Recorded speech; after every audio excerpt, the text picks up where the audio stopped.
Hey everyone, good evening and welcome. My name is John Nerrill. Thank you for joining me for my weekly Facebook Live. And tonight I get to interview a really good friend of mine who's got a fascinating story. Please welcome Brian Lipp. Brian, thanks for being on the show tonight. Thanks for having me, John. Yeah, absolutely. So we're going to have a great conversation tonight as you share your story. Tonight's topic is all about never burning your bridges. And as you listen to Brian's story, you'll find out pretty quickly why that message has resonated so strongly for him in his career.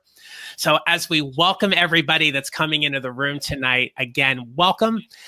If you have not had a chance to check out my website, you can go to johnnerrill.com.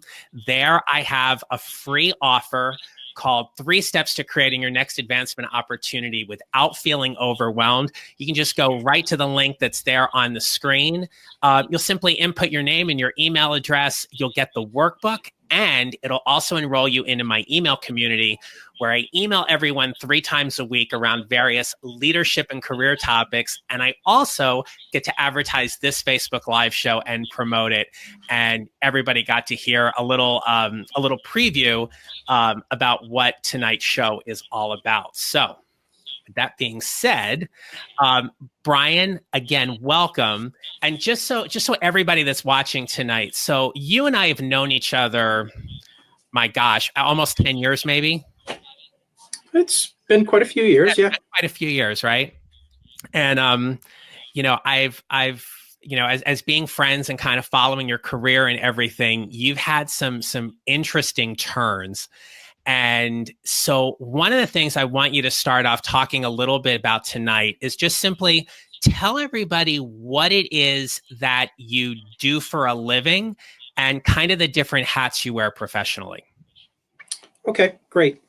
So I currently work for a home health and hospice software company named Brightree, and we are currently a subsidiary or a subdivision of ResMed International, which is probably the largest respiratory medicine company in the United States. If you know anybody that has a CPAP machine, chances are it's a ResMed machine. And again, we are a smaller sort of subdivision of ResMed where we do home health and hospice software for home health and hospice agencies. I work as an optimization consultant with our implementation team. So basically, I'm working and touching all new clients that come into our organization, where I'm helping them from the perspective of using data to help drive performance in their agencies. So, again, I know we're going to get into a little bit about Six Sigma and things like that. And there's a lot of Lean and Six Sigma work that I do primarily. But this is the role that I'm in currently is a role that we developed collectively with my boss. Actually, when I started with the company back in October, this was a role that did not exist. So it was a really unique opportunity for me to step in and sort of create a niche and really help drive our overall quality and speed of our implementations for our team. Yeah, and it sounds like that your work is very data-driven, but also very solution-focused to help move you guys forward. Extremely.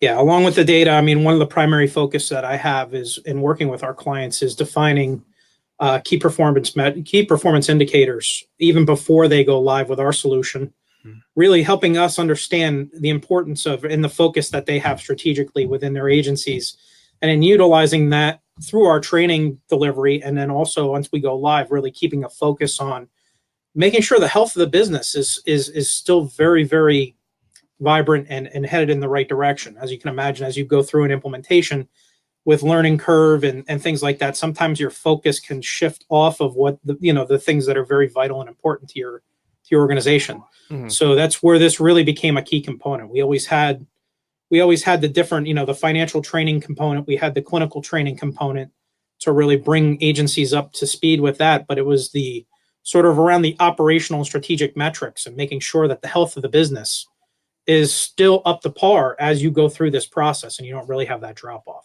Got it. That's the crux. Yeah. As a mid-career professional, you've had a few jobs, you've worked a few different places and things like that. And one of the things that I just want you to share a little bit tonight is why you value your connections so much. Absolutely. The current opportunity that I have that I just described was absolutely positively 100% the result of the fact that I have maintained a good professional network over the last 15 years. Mm-hmm. So everybody talks about Facebook, LinkedIn, plenty of other social media profiles. But even prior to that, a lot of these relationships existed in a time where there was not a Facebook or a LinkedIn. So, my current boss is actually somebody that I worked with at a prior organization about 15 years ago, starting out back in 2000, and he actually trained me with another software company in our implementation department, and we worked hand in hand together. And again, it was such an extreme value in this. And it was somebody I hadn't talked to in over 10 years, but yet we still kind of saw our information out there professionally, and had a lot of common folks that we were friends and sort of professional relationships with. So, long story short, I was in Disney World with my family this summer and received a phone call from my current boss. And he asked me, he said, "Hey, I got a great opportunity for you. I'd love for you to come work for me. I want you to use your Lean Six Sigma skills. And I want you to build out this segment of the business that we don't have. Mm-hmm.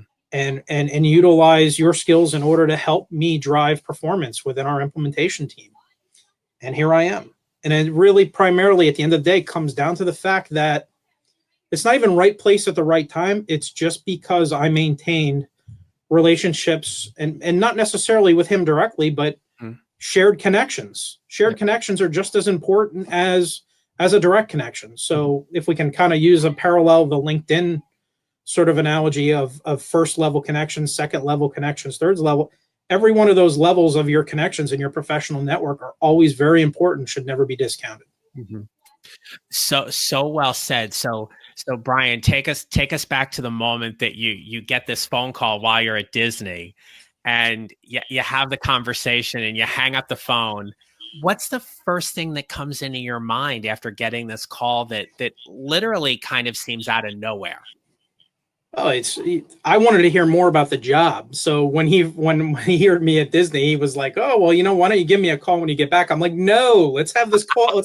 Let's have this conversation right now. I'm gonna pull over here in England, here in Epcot, and let's find a quiet place if that's even possible in Disney." Right. And yeah, I want to hear more about this because the second I heard about it, I wanted to full speed ahead, man. I wanted to get started with this. The more that we talked about it, the more excited I got about it. Again, it was a tremendous opportunity. And it was one that I didn't really know fully what direction it was going to go in. So it was exciting because one, it allowed me to really build alongside my boss. He had a concept, he sort of had a construct. This is kind of what I want this to look like.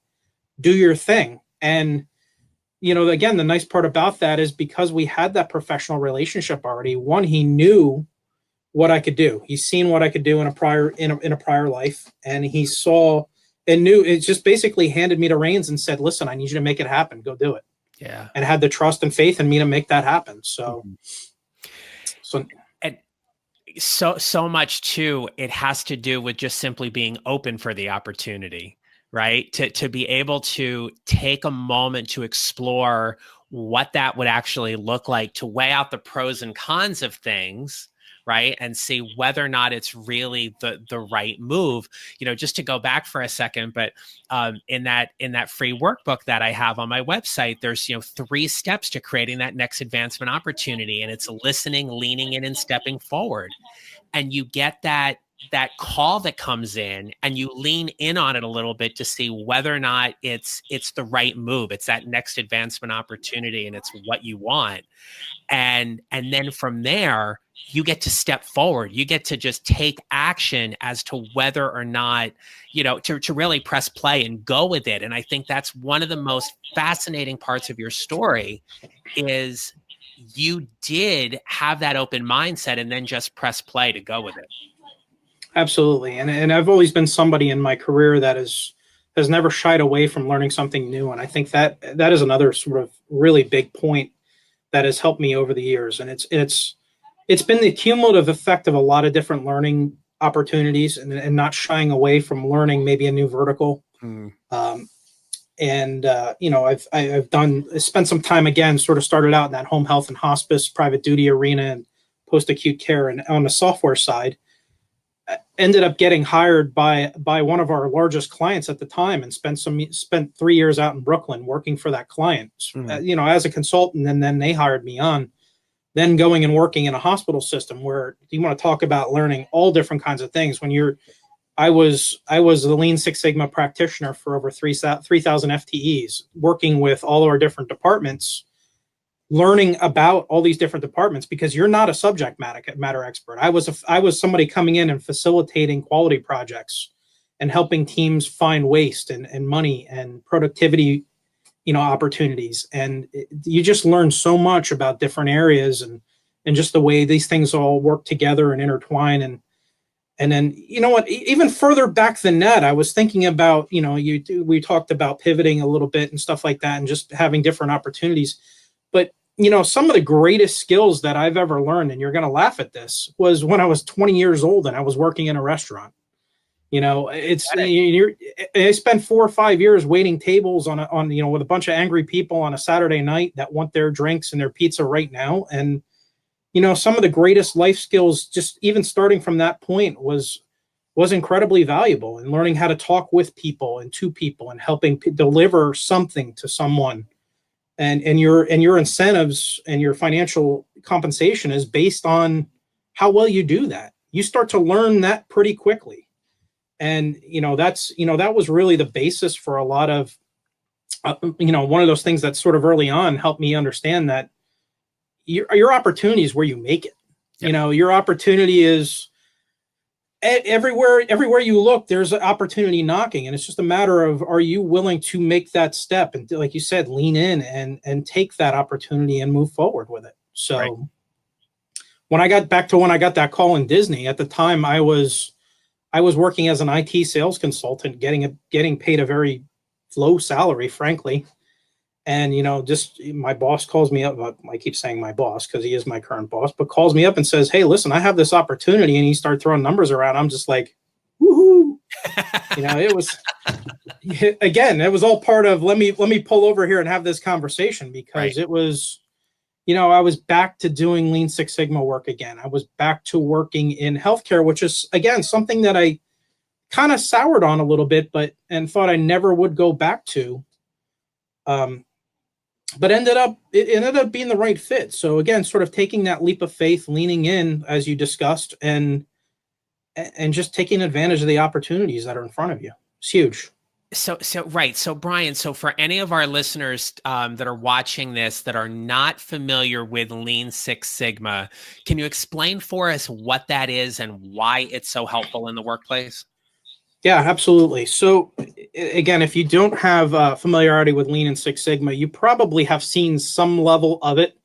Lean and Six Sigma in its purest form, unless you're in a very formalized organization, you're not going to see formal Lean or Six. You might see more formal Lean projects, but typically Six Sigma projects you won't see. So Six Sigma is a very data-driven process improvement methodology, and it's really focused around defects and removing defects. You see it primarily with a lot of manufacturing organizations where there's some very tight tolerances on how things need to be made. One of the big practitioners that's very, very famous is General Electric, GE, and Motorola. Mm-hmm. Huge Lean practitioners. And, again, a Lean I said Lean, I apologize.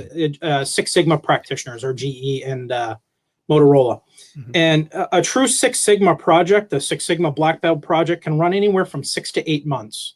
And again, it is very data driven. So on the Lean side, Lean is focused more on efficiency, process efficiency and speed. And I find, especially in the healthcare vertical, mm-hmm. there's a lot more room and a lot more place for lean tools and tips to be put into place. Okay. So again, I've spent a lot of time over the years going into different areas in the hospital system, if I can kind of use that as an example, where folks might be like, well, we have no room for storage. Our nurses are running all over the unit trying to get supplies. And we would go in and just simply go into their closets and start pulling everything out. One of the examples that I found is we went into one of this nursing units and they pulled out, and they had the bassinets for newborn children. And in this, first of all, it wasn't even a newborn floor. It was a geriatric floor. So why they had that there, I'll never know.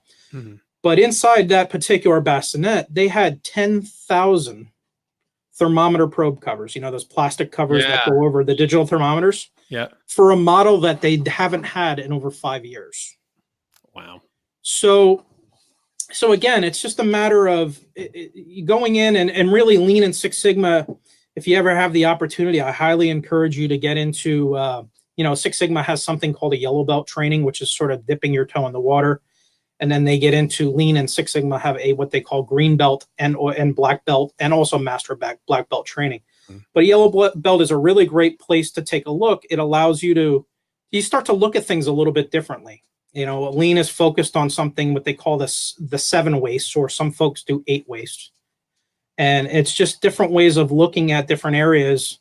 And it also allows you, Lean is very big on looking at things at the value of the customer, sort of what the customer would be willing to pay for, or the voice of the customer.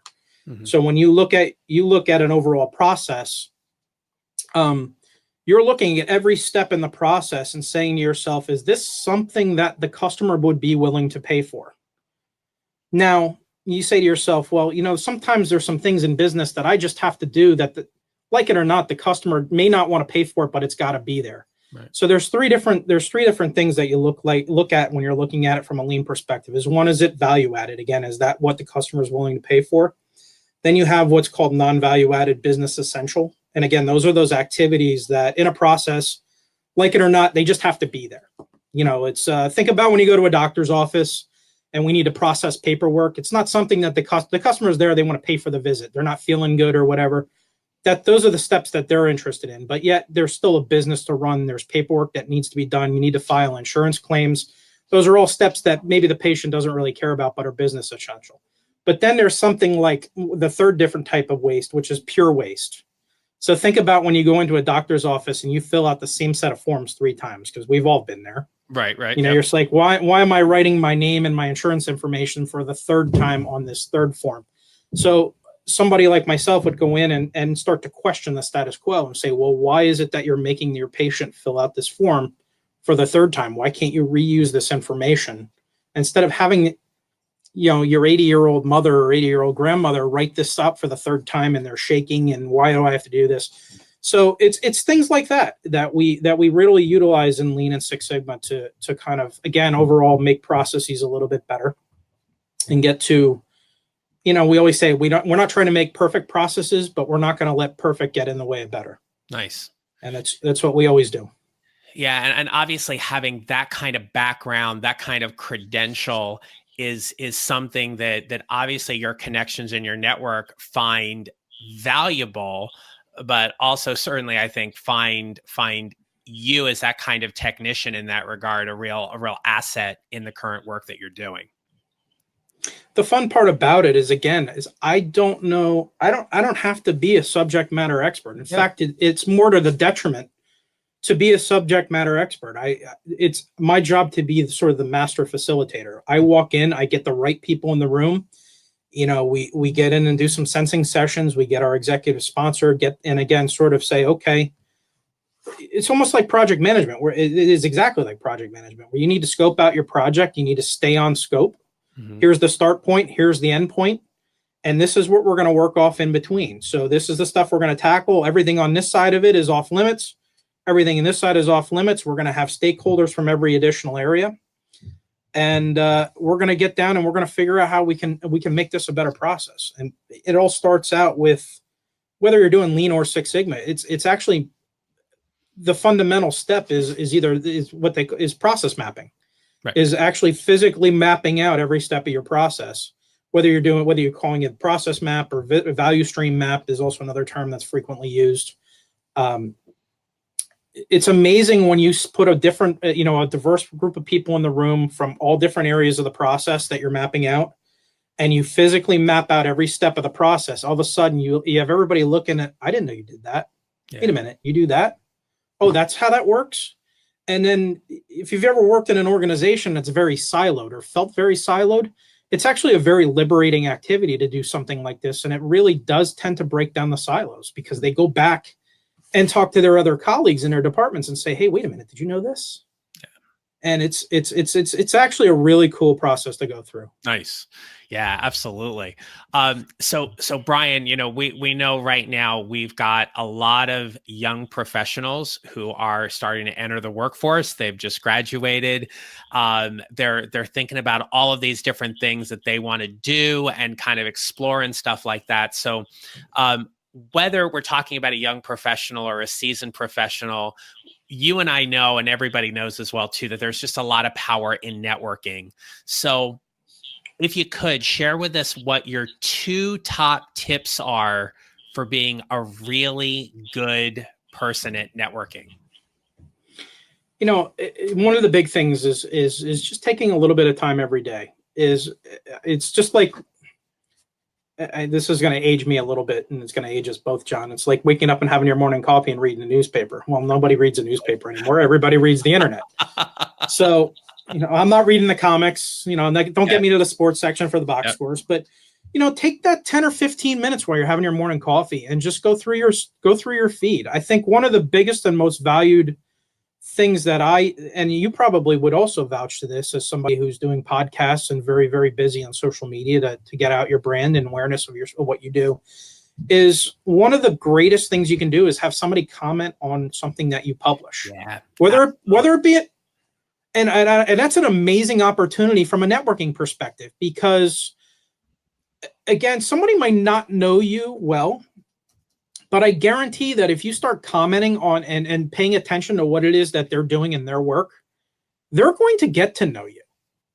And it's remarkable how well and how quickly that happens. So if you're looking to make a connection with somebody, I would definitely start looking at what it is that they're writing. If they're writing a blog, if they're doing, video blogging, if they're doing a podcast, get on there, take a look at what they're doing. And if it interests you, definitely start commenting on their stuff, and you will make a connection quickly. And that's one way to exponentially increase your network. And just to add on that too, like the comment needs to be something more than great post, right? It's gotta prompt some kind of reaction or thought. And even if the post has if they're asking a specific question, to respond to that, or even just to add on an additional question within the comment post to keep that moving. But the commenting you're talking about is all about a very active engagement to keep that conversation going. Yeah. Yeah. Asking questions about something that you've seen in the content is like you said, is a very engaging post. Not hey, John, that was a really great podcast you had tonight. Right. I mean, while it's flattering, sure, it's not necessarily going to endear you to somebody you're trying to make a connection with or trying to maintain a connection with. But if you get on there and say, hey, you know what, that Six Sigma guy, he was really interesting, and we really like to hear what he had to say, and you guys had a great dialogue, and how can I hear more about Six Sigma, or now we're talking a little bit. It's just adding a little bit of meat with the potatoes, and it's just like you were talking to somebody in person. I mean, I spent some time in BNI. Mm-hmm. It's if you guys are familiar with BNI, it's a networking group that meets once a week. Or LaTip, there's other ones, and it's face-to-face networking. LinkedIn is BNI digitally. That's all it is. Right.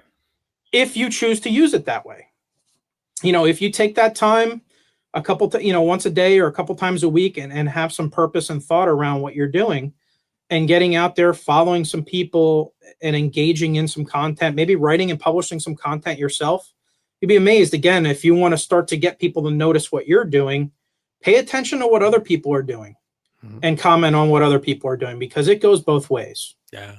But I would think that's my biggest tip, John. Sure. Do you have another one you want to share? I kind of spun myself out on that one, but again, I think the common theme I think that we're talking about today is, again, never burning bridges, and the again, if had I not paid attention, or had I not maintained relationships that I had 15 years ago, I really would not be in the opportunity I have now, and I really did land a great opportunity, and it's, quite frankly, the sky's the limit. I mean, we're talking about a lot of strategic planning right now. We're sort of in the process of of consolidating a couple acquisitions that we had. So our home health and hospice platform is starting to integrate and sort of come together with another organization called Matrix Care, which is also a couple different other care arenas around skilled nursing facilities, long-term care.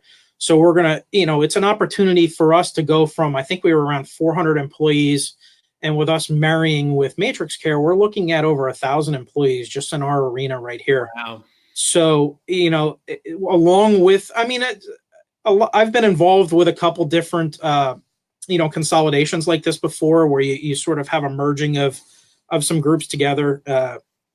Some folks look at it as scary. I look at it as opportunity. Another sort of networking piece is, if you ever get, it's just in general business advice, if you ever get yourself into a situation where you're in a business that starts to merge with another business, make it a point every day to be intentional to make yourself as valuable as you can to the organization. Be somebody who's adaptable to change. Be somebody that's open-minded to change. Because I'll tell you what, at the end of the day, if I'm a manager, or I'm an executive at a company, and I'm looking at, all right, I have these 10 people and I can only take 8. I want the people that are open-minded. I want the people that are going to adapt to change and roll with the punches. Yeah. And I know we kind of, you were looking for 2, and that's not necessarily a networking advice, but certainly something that's relevant, that's been very front and center for me as a professional here over the last month or 2.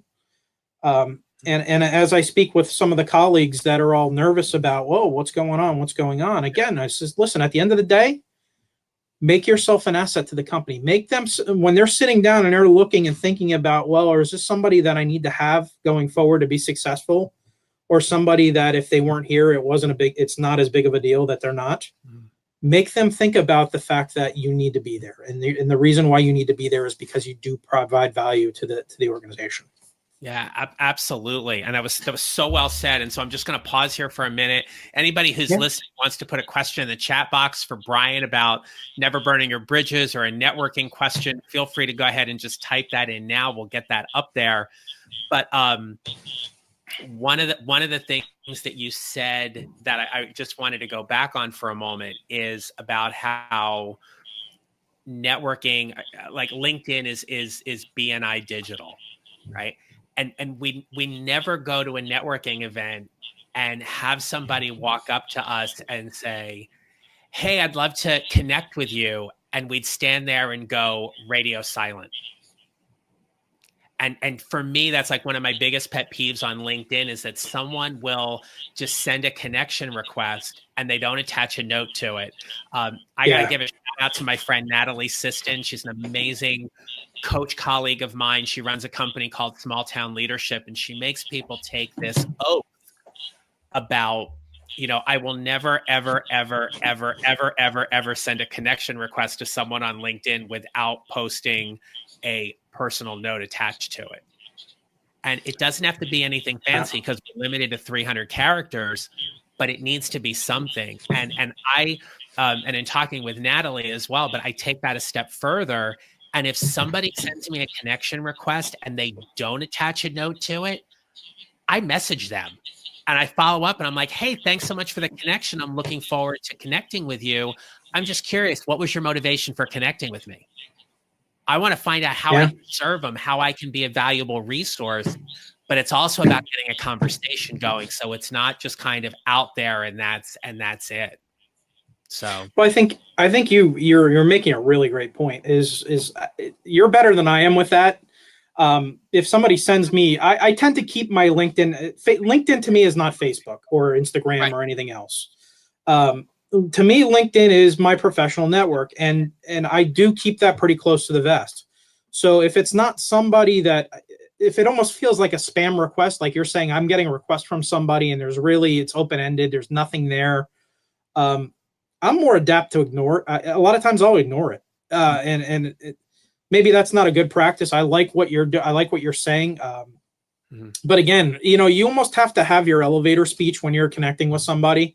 Don't just send somebody a connection you're spot on that doesn't have anything in it at all. Or just the generic, I'd like to connect with you on LinkedIn. Right. Well, that's great. Have a nice day. Sure. You don't, when you're networking, I think the concept of networking is that when the two of you you and that other person are having a conversation, whether it be in person or whether it be in a professional online platform like LinkedIn, you're both bringing something to the table. Mm-hmm. It's not a one-sided conversation. And frankly, short of Bill Gates sending me an invite for a connection without a message in it, I don't know that I'm super interested in somebody that doesn't take the time or the energy to even, just put a quick little note in there. Hey, I'd love to connect with you. I saw your, again, mention a blog article, mention I found your blog article on blah, blah, blah to be extremely interesting, or your video blog or whatever. Just, engage somebody. Right. Just as you would if you were standing in front of them. Mm-hmm. Not go, oh, I want to connect with you and shake their hand and then walk exactly. away. It's incredibly awkward. And folks lose sight of that. Awkward, right? Yeah. So Lisa's chiming in tonight. She says, fantastic networking tips. I've been networking for 18 years and I've learned some new things I'm going to do. And so Lisa's another coach colleague of mine. And thanks for posting that, Lisa. And glad we gave you a couple of tips tonight to implement and start using. So Lisa, I hope you're doing well. And I look forward to seeing you really soon too. So thanks for posting that. All right, Brian. So as we're wrapping up tonight, if people wanted to get in touch with you or follow up with you, what is the best way for them to connect with you?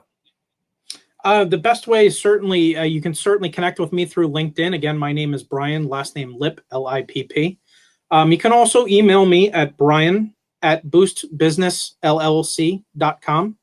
That happens to be a side business that I did do for a little bit of time, and I still do. I do some website work and some SEO work. Mm-hmm. I didn't quite get into the business coaching a little bit, but I worked with people from a process improvement perspective. Again, if anyone wanted to engage any Lean or Six Sigma work, I was doing that through that vehicle. But you can certainly email me at the email that you've just posted up on the screen there, and I'd be happy to answer any questions or any concerns that you have. Yeah. Anytime. No, Brian, we thank you so much. And thanks for being such a great guest tonight and sharing your story. Thank you. About how we just never know when that next opportunity may kind of come out of the blue, and how just really valuing all of our connections and never building those bridges can really potentially pay off at some point. So thanks for sharing your story. I appreciate it. John, thanks for having me, Matt. Yeah. I really appreciate it. Absolutely, my friend. Good luck with everything. For everybody listening and watching tonight, thanks so much for joining. If you're watching this on YouTube, please give me a like or a thumbs up, hit the subscribe button, and check out johnnerrell.com for some more resources. And I wish everybody a great rest of the night. Take care. Bye-bye. Take care.